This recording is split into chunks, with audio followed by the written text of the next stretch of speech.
அனைவருக்கும் வணக்கம். நம்ம மொச்சை புளிக்குழம்பு தாங்க வைக்க போகிறோம். இப்போ நான்வெஜ் எல்லாேருக்கும் செஞ்சிடும்போது ஒருத்தவங்களுக்கு என்ன செய்யறது அப்படின்னு சில நேரம் சோம்பேறித்தனம் படுவோம்.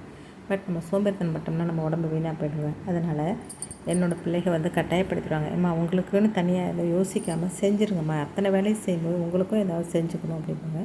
எல்லாருமே கூட ஹெல்ப் பண்ணுவாங்க. ஆனால் எனக்கு ஒன்றும் வேண்டாம் அப்படின்னா இல்லை செய்யணும் அப்படிம்பாங்க. அதனால் என்னோடய டேஸ்ட்டுக்கே செஞ்சுக்க சொல்கிறதால நான் அப்போ எனக்கு மட்டும் அப்படிங்கிறப்ப கொஞ்சம் எனக்கு ஸ்பைஸியாக கொஞ்சம் சாப்பிடணும் அப்படின்னு நினைப்பேன். ஒத்துக்காதுங்க, பட் அந்த நாக்குன்னு கொஞ்சம் ருசி தேடும் இல்லையா, கொஞ்சம் செய்வோம் அப்படின்னு நினச்சி பிளான் பண்ணி தான் இன்றைக்கி மொச்சையை ஊற வச்சுட்டு அதை வேக வச்சுட்டு இப்போ அரை பல்லாரி எடுத்துங்க. அதோட கொஞ்சம் மிளகு சீரகம் சோம்பு போட்டு ஒரு துருவல் மாதிரி துருவிட்டு அப்புறம் மீதி உள்ள அரை பல்லாரி ஒரு தக்காளி அடுத்து பூண்டு கொஞ்சம் நிறைய போட்டு இந்த குழம்பு மிளகாய் தூள் தான் உங்கள் வீட்டில் என்ன டேஸ்ட்டில் செய்வீங்களோ அதை வச்சுட்டு இப்போ எண்ணெயை வச்சுட்டு கடுகு வெந்தயம் கருவேப்பிலை தாளித்து விட்டுட்டு இந்த அரைச்ச மசாலா எல்லாத்தையும் அந்த எண்ணெயில் நல்லா வதக்கி விட்டுட்டுங்க. கொஞ்சம் உப்பும் தேவையான அளவுக்கு போட்டுக்கோங்க. உங்கள் வீட்டு மசாலா காரமெல்லாம் பார்த்துக்கோங்க. நான் இன்றைக்கி கொஞ்சம் புளிப்பு கொஞ்சம் காரம் எல்லாமே நிறைய தான் போட்டிருக்கேன். ஏன்னா நமக்குன்னு செஞ்சாலும் யார் வேணாலும் இதை எடுத்துக்கலாம் அப்படிங்கிற மாதிரி. அப்போ இந்த முருங்கைக்காய் நம்ம வீட்டிலேருந்து கொண்டு வந்தது இந்த குக்கர்லேயே மொச்சை வேக வச்சதால் அதிலே ஒரே ஒரு விசிலுக்கு முன்னாடி அப்படி டக்குன்னு இந்த பிஞ்சு காயெல்லாம் இருக்குது பார்த்திங்களா, உடையாமல் எடுத்துட்டேன் பார்த்திங்களா. அந்த மாதிரி வேக வைக்கும்போது பிளான் பண்ணி அதையும் போட்டு கொதிச்சு விடும்போது இந்த வேக வச்ச மொச்சையும் போட்டாச்சுங்க.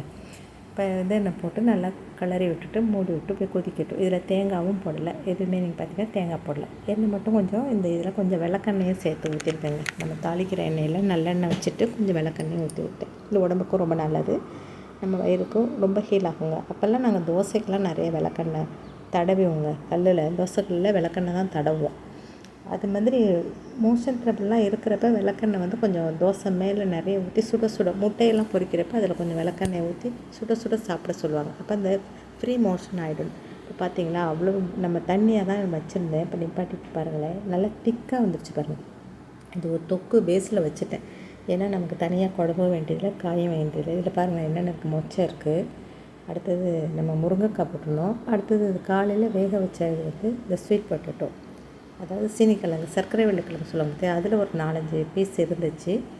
அதையும் போட்டு எல்லாமே போட்டாச்சுங்க. இப்போ ஒரே குழம்பா வச்சாச்சு. இது சைட் டிஷ்ஷாகவும் வச்சுக்கலாம், சாப்பாட்டும் பிசைஞ்சு சாப்பிட்டுக்கலாம். அப்புறம் மல்டிபிள் இட்லி தோசை அப்படிங்கிறப்ப இதுவும் தொட்டுக்கலாங்க. நம்ம பழைய சோறுலாம் வச்சுருந்தோம்னா அதையும் சாப்பிடலாம். அடிக்கடி நம்ம வீட்டில் மொச்சை நிறையா சேர்ப்போம் பார்த்திங்களா, பயிறு வகைகள் மொச்சைங்கிறதுல பயிறு வகைகள் நிறைய சேர்ப்போம், பருப்பு நிறைய சேர்ப்போம். அதே மாதிரி பார்த்திங்கன்னா இந்த சிறுதானியங்கள் நிறைய சேர்த்துருக்கோம், காய்கறிகள் நிறைய சேர்ப்போம். இது எல்லாமே நமக்கு ஓரளவுக்கு நம்ம டயட்டை கொஞ்சம் சரிப்படுத்திக்கிட்டோம்னாங்க நம்ம ஹெல்த்தியாக இருக்கலாம். வர பிரச்சனைகள் வரும். இப்போ எனக்கு மட்டும்தான், மற்றவங்களுக்குலாம் பிரியாணி, அதனால் எனக்கு சின்ன குக்கரில் சாதம் எனக்கு வச்சுட்டு நான் ஒரு குழம்பு வச்சுட்டேங்க. இந்த வீடியோ பிடிச்சிருந்தா சப்ஸ்கிரைப் பண்ணுங்கள், லைக் பண்ணுங்கள், ஷேர் பண்ணுங்கள்.